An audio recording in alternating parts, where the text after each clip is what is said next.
I assert that if you're not in the present moment, you're running a program, right?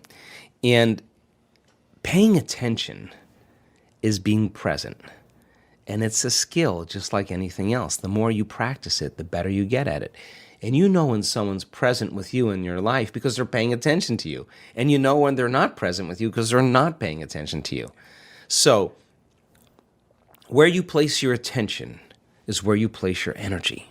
So if you have all of your attention in the present moment, you're conserving a lot of energy to create with.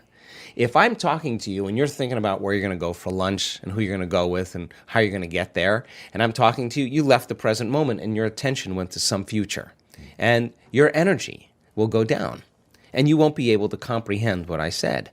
If you start thinking about what you should have said at the staff meeting 3 days ago, and I'm talking to you and your mind is back in the past, you're siphoning energy out of the present moment into the past.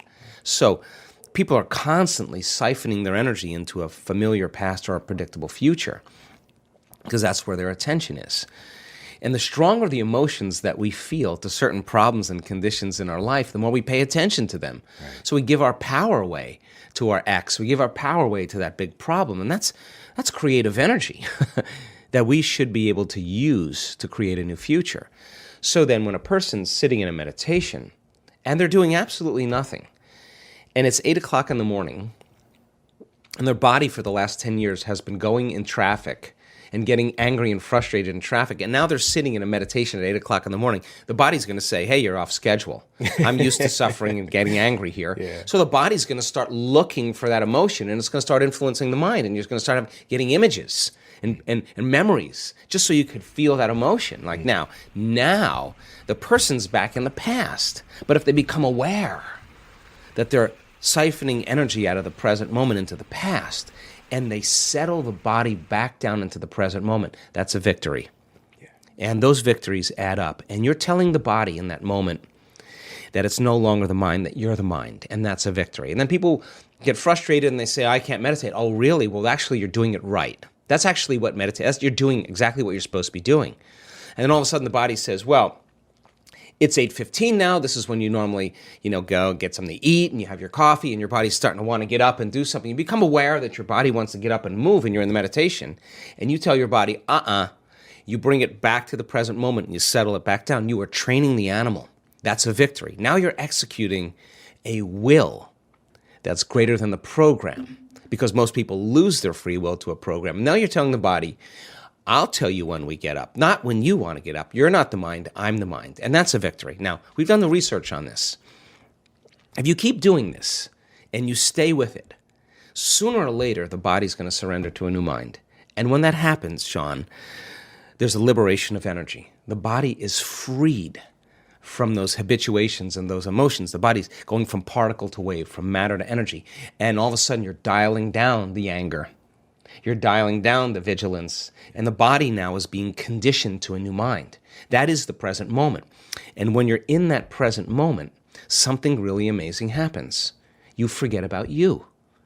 All of a sudden, you're not your face, you're not your culture, you're not your marital status, you're not your diet, you're not your past. You're basically just an awareness. You're in the unknown, and that is the perfect place to create from. So it turns out that when people do this properly, they heal themselves of anxiety. Why? Because they're no longer obsessing about some future. When they find the present moment, they heal from their depression because they're not a bit hopeless and powerless in their past. The body's conditioned now. And so then, when they overcome themselves in their meditation and they step out into their life, they are more present. They can connect. They are more patient. They are more loving because they overcome the animal part of themselves. And the beauty behind that is that all of a sudden, you're not predictable. All of a sudden, something's different about Sean. He's not, I'm noticing he's not behaving the same way. You're out of the known, right? You're in the unknown. And all of a sudden, people, it's no longer what you're saying to them. It's who you are. They're just kind of scratching their head going, hey, he looks like he's really happy. I want some of that.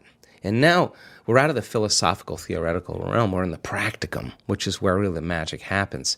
So the eternal present moment, the sweet spot of the generous present moment, is the place we can create from. And when we're there, we disconnect from our bodies. We become nobody.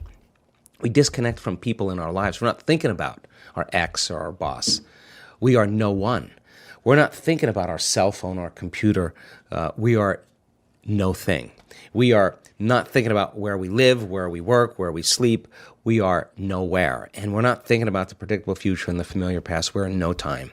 And when you're disconnecting or dissociating from everything known, you're in the unknown, and that's where the magic happens. So if you're sitting in your meditation and your brain is going, you can't quit, it's too hard, you're becoming familiar with those thoughts, that's a meditation. There's no such thing as a bad meditation. There's just overcoming yourself.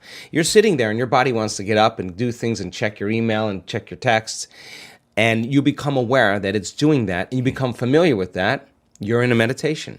If you're realizing that you're angry and frustrated and resentful and all you're doing is sitting there, that's in there.